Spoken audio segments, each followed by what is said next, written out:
The following program is an original production of WICC PBS Chicago.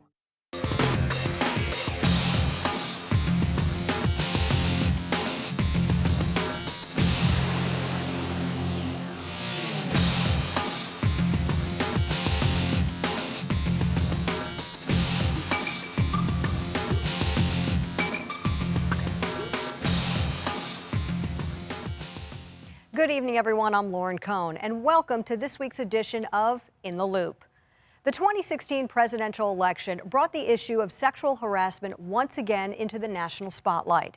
The unflattering audio of Donald Trump making vulgar remarks about a TV host and the prior sexual conduct of President Bill Clinton became hot-button issues during the campaign. And those stories are only the latest in a string of high-visibility cases. Last year, a firestorm of controversy engulfed comedian Bill Cosby after multiple women accused him of sexual assault. And this year, the charges of harassment brought by journalist Gretchen Carlson against Roger Ailes, the one-time titan of Fox News, has also ignited a national conversation about this issue. Tonight, we'll explore why sexual harassment and violence against women are still so prevalent in our society. Choosing chasing love.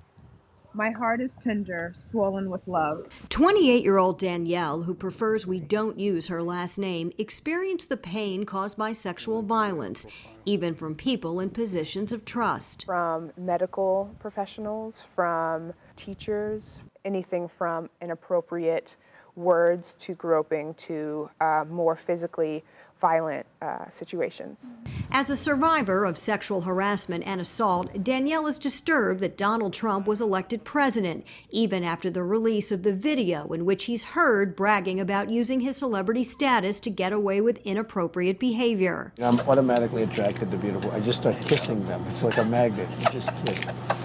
I don't even wait. And when you're a star, they let you do it. You can do anything. Whatever you want. Grab them by the. It's horrifying, and it exemplifies really the root of sexualized violence is that, again, women exist for the pleasure of men and for the people who dismissed it as locker room talk. Well, locker room talk is not, that's an issue anyway. Some say the comments are no big deal, but advocates for women argue that any language or images objectifying, degrading, or suggesting violence against women contributes to a culture that normalizes sexual violence, and that can put women's rights and safety at risk. Paul Shuey is director of the Interdisciplinary Center for Research on Violence at the University of Illinois at Chicago.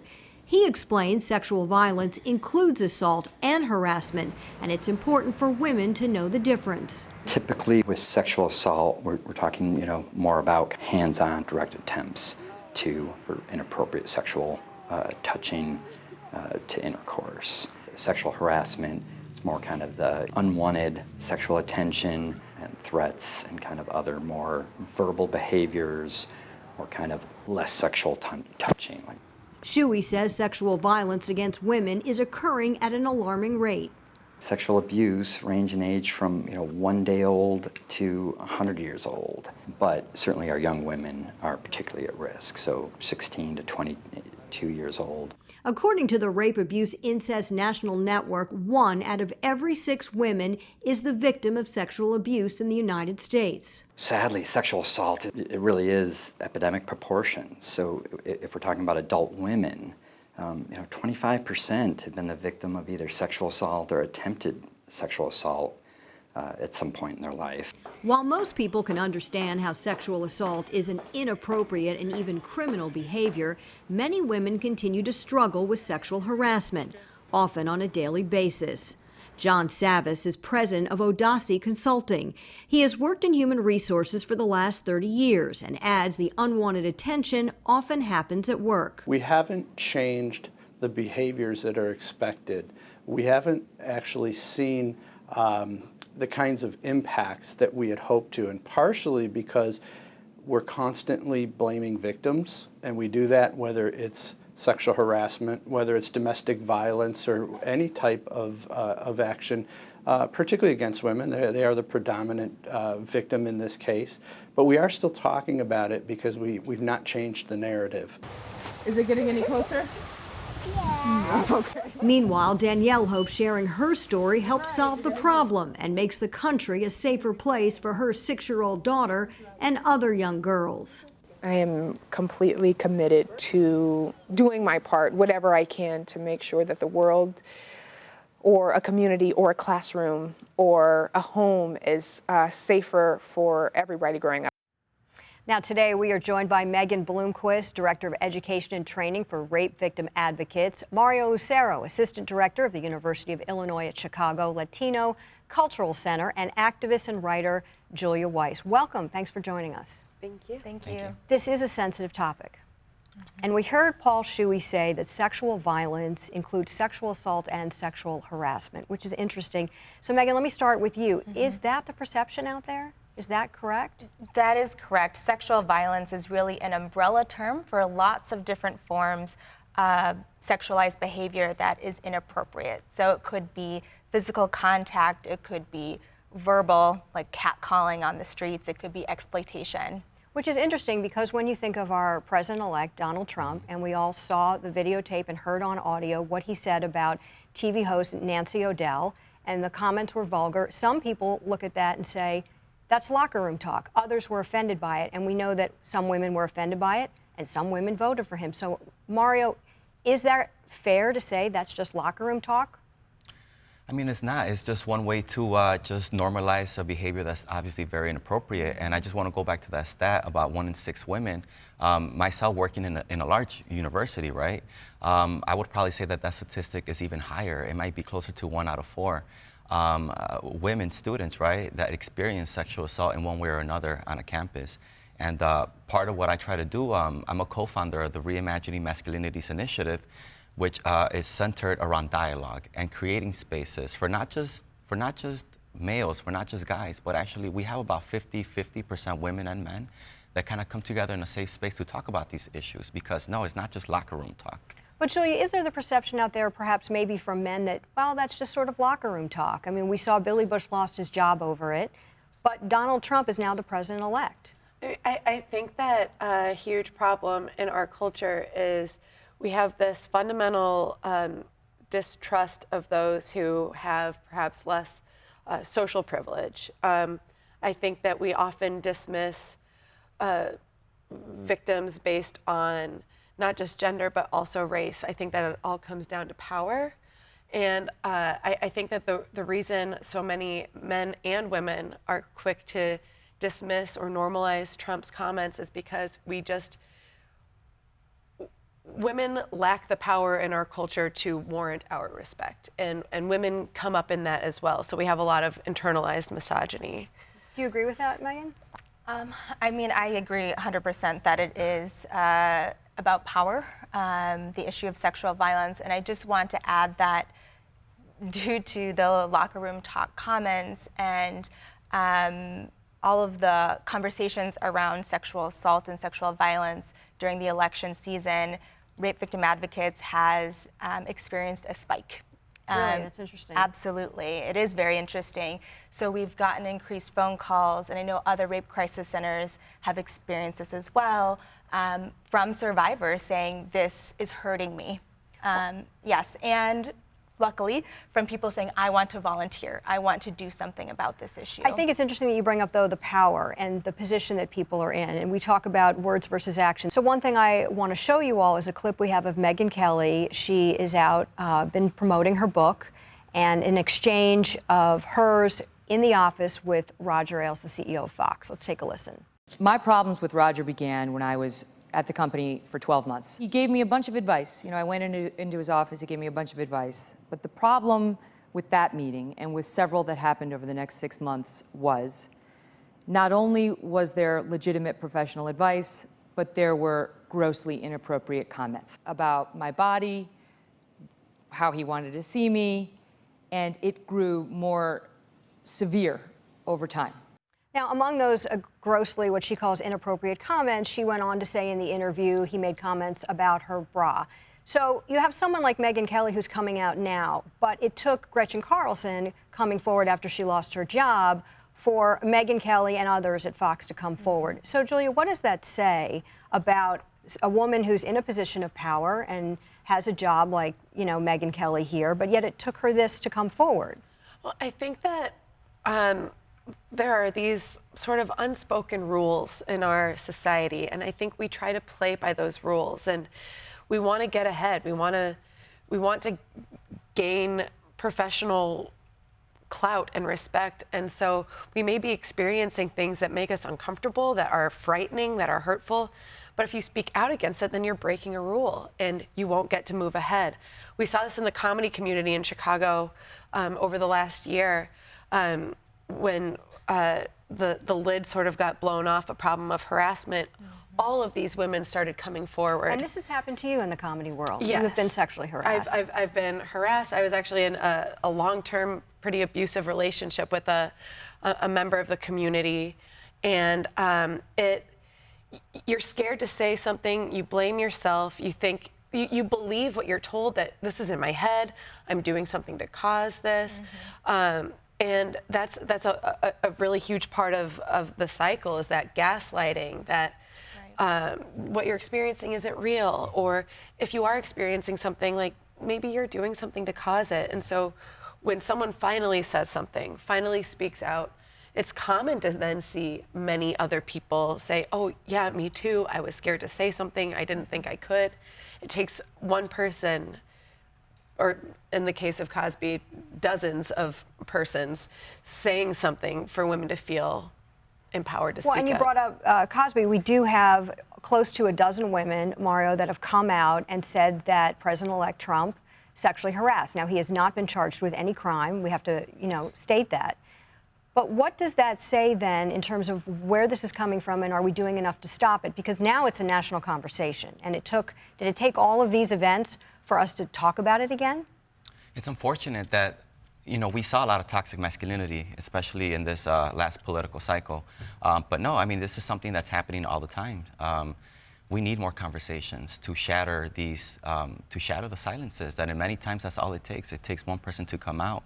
But at the same time, we need more. We need more programming. We need more spaces where we can talk about these things. One thing that I want to highlight, California just passed. They made it mandatory, right? That high schools now have to do, they have to do in their high schools, it's mandatory for sexual assault education and training as part of the sex ed. I mean, that's something that's really important, because I'm doing my work at a university but a lot of these students coming into a university setting are not getting a lot of these educational programs to talk about what is sexual assault and what does that mean. I'm glad you brought up students, though, because one of the biggest ways of communicating today is social media. And I want to show you a clip of where one of the producers is reading to two female sports reporters what comments the public is making about them via social media. Take a listen.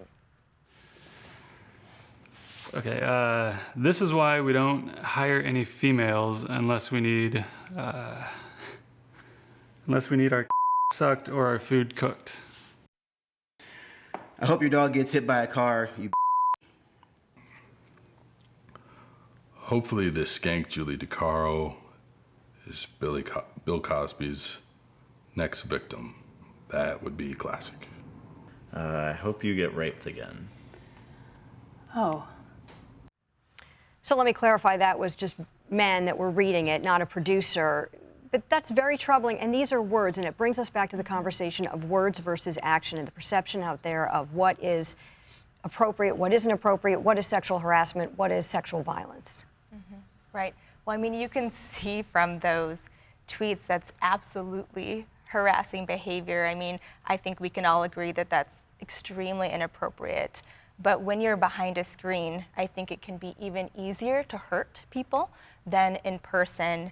And language matters. I mean, people don't realize the impact of their words on folks. But when it comes to sexual violence, we've seen multiple cases, especially of young people, experiencing sexual assault, it being video recorded and going viral.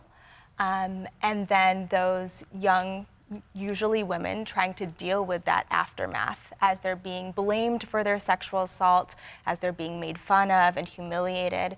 And that impact is so real and sometimes ends in things even like suicide, as we've seen from a few of these cases. Mario, do you find that the male community gets it? Do they see it the way women see it? Are we getting better, or are we not doing enough? I say that it's looking hopeful, and with the fact that you're starting to, I mean, with a simple online search, you're starting to see that there's more conversations happening around the topic. But at the same time, we have to acknowledge that male privilege is so deeply ingrained into most of the institutions and places where people work. So yes, I'm very, there's a lot of change happening, but no, it's still something that requires a lot of work. Julia, do you agree with that? Yeah, I mean, I think it's really remarkable that these problems have been going on for so long. How far into human existence are we that now guys are starting to wake up and have these conversations? It's remarkable to me that we've gone so long.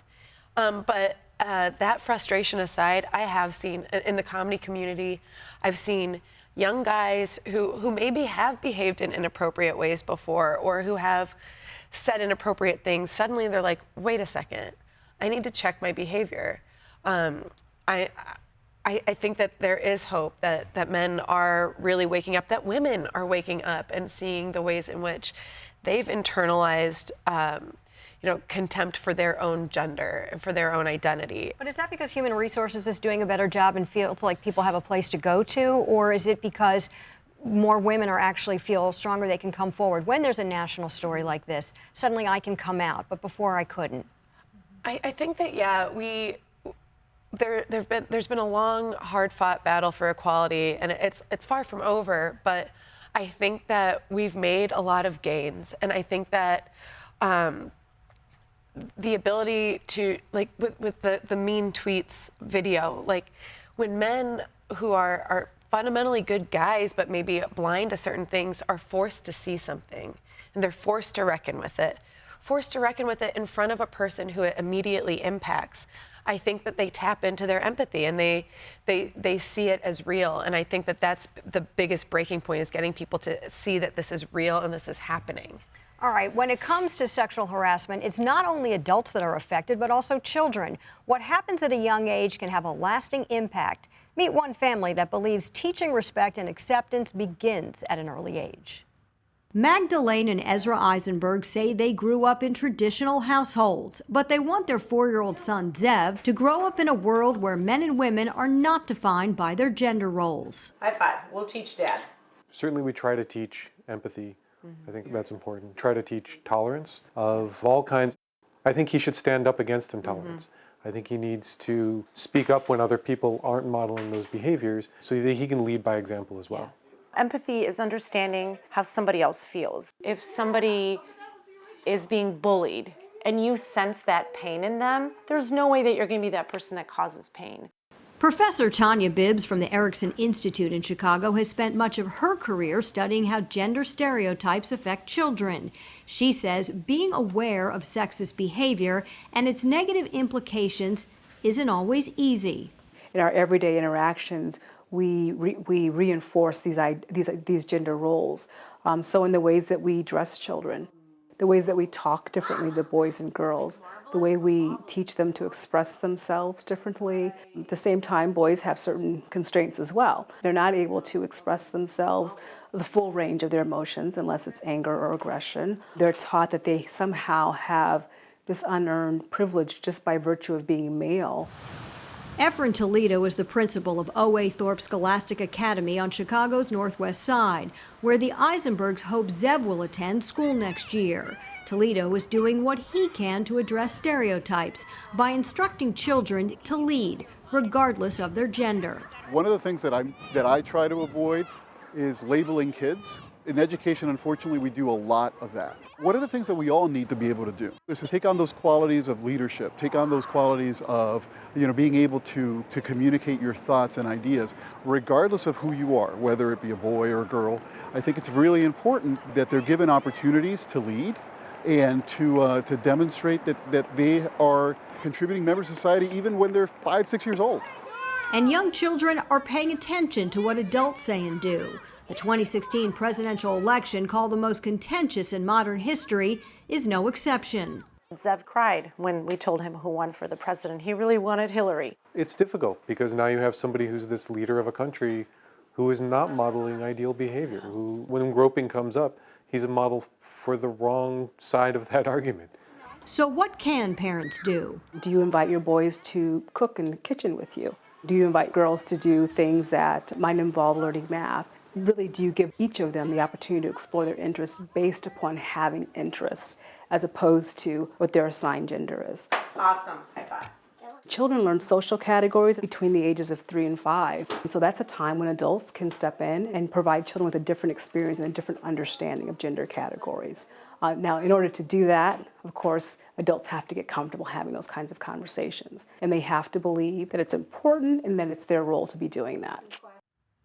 So it's very clear that parents are struggling with this. Megan, what would you say then to parents who don't know how to raise their child in the environment we currently have today? Clearly this couple is struggling through this. Right. Well, I think that one thing that they're doing really well is addressing gender. That's something that we know is important from the Centers for Disease Control. We have research on it, and that's something that helps prevent sexual violence in the long run, is talking about masculinity and femininity and making it make sense for a child, right? Some other really important things if we're talking about sexual violence with children is making sure you teach them their body parts at a very young age. Tell them what their body parts are, and don't shame them for the parts that they have. It's important that you teach kids that they can say no to a touch that they don't like, whether that's sitting on Santa Claus's lap or an uncle, give uncle a kiss, something like that. But making sure kids know that they have authority over their own bodies. And that's something that Rape Victim Advocates does. I'm the director of education over there, and we start teaching kids about all of these things. We do child sexual abuse prevention starting in kindergarten. But part of this is mimicking parents, copying what they say and what they do. And so when you hear a word that mom or dad says, you may repeat it, or an action that mom or dad does. So how do we educate our kids then, Mario, to not mimic their parents? Because it starts with the behavior of the parents. It does. Well, I have 2 daughters. I have an 11 and 13-year-old daughters. So it does start with the parents and the education that we're giving them in the household. And it's pretty much by breaking those stereotypes. For example, I'll put my 11-year-old daughter as an example. She is a very confident and outgoing person. She loves blue. She likes doing things that are traditionally for boys, and questioning those things at an early age, that why is it that this is for girls or this is for boys? Because kids are smart. When you put that on the table without all that bias, they are able to realize that that doesn't make sense. Why are things so black and white? Okay, but I want to play a clip for you. So this is Megyn Kelly again, and in this case, she's talking about bullying. She's talking about in her book Donald Trump. And take a listen to this where she felt threatened. I wonder if people realize what you went through. You and your family had to take an armed guard to Disney World. You have a young daughter who says, I'm afraid of Donald Trump because if he's mad at you, then that means he's mad at me. She was asking, what does bimbo mean? Tell us, Megan, what it did to you and the family personally.